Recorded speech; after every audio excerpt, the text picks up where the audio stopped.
high gas prices seem to be the norm now on Ethereum. Does this kill innovation for non-DeFi projects, and how can this be fixed?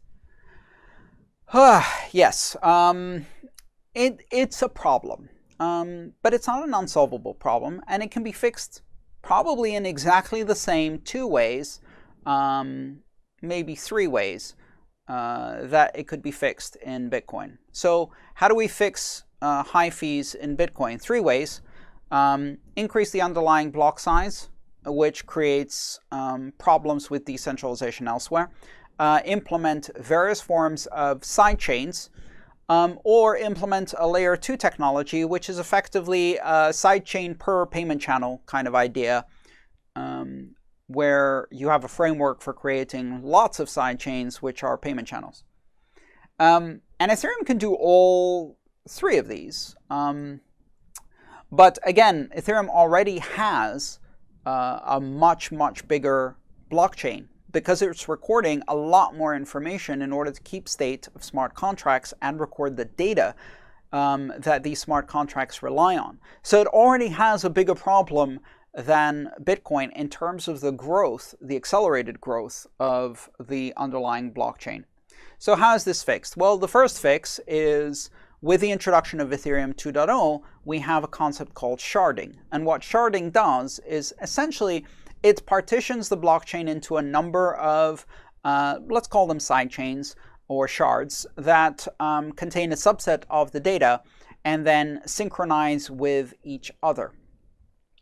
Then another way is to use layer 2 technologies. And layer 2 technologies such as Raiden and opportunistic rollup and ZK rollup are already deployed on Ethereum and will continue to grow to address this underlying problem. Now let's take a step back and look at this from a philosophical and strategic perspective. I don't want to say told you so, but I am going to say told you so. We've been having this conversation for a long time in Bitcoin. Back in 2014, 2015 already, this conversation about scaling and low fees had already started. And at that time, many people in the Ethereum space made two claims that proved to not age well. One of them was that this entire debate caused a lot of drama in Bitcoin and demonstrated how toxic the Bitcoin culture was. And the other claim was that Ethereum could do it better, cheaper, faster, and fees and block size was not going to be a problem for Ethereum.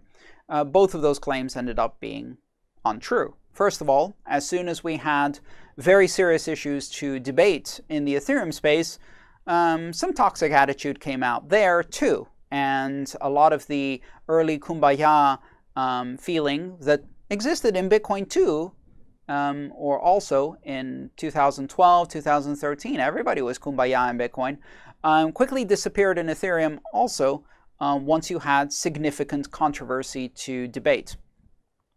So now that we see that Ethereum also has to deal with these fundamental design decisions, these trilemma issues, security, decentralization, or cost, and balancing these three is difficult. So Ethereum is trying some different approaches to solve these problems, but the problems still exist. And here's the underlying lesson for all of the other chains that say, we can be cheap, we can be secure, and we can be decentralized all at once because of our latest Widgetorama 3000, which solves all of these problems through the application of magic quantum tangle chains, whatever. The bottom line is that these are not easy problems to solve. And when you solve them, but you don't solve them at significant scale, well, you didn't solve them. Never confuse calm seas for good sailors. You're a good sailor when you're a good sailor in rough seas. You're not a good sailor when you're sitting in the port laughing at the people in the storm and going, look at you people, you're all very wet.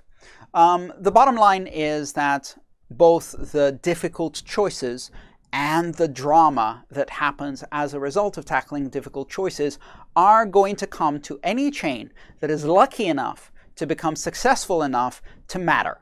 And all of those scaling issues will arrive. So the lesson from Ethereum is not really about Ethereum, because we'd already learned that with Bitcoin, and Ethereum, many people in Ethereum understood that this problem was coming. The lesson here is for many of the other systems that pretend that these problems are not there or won't happen to them, and they will. If you enjoyed this video, please subscribe, like, and share. All my work is shared for free, so if you want to support it, join me on Patreon.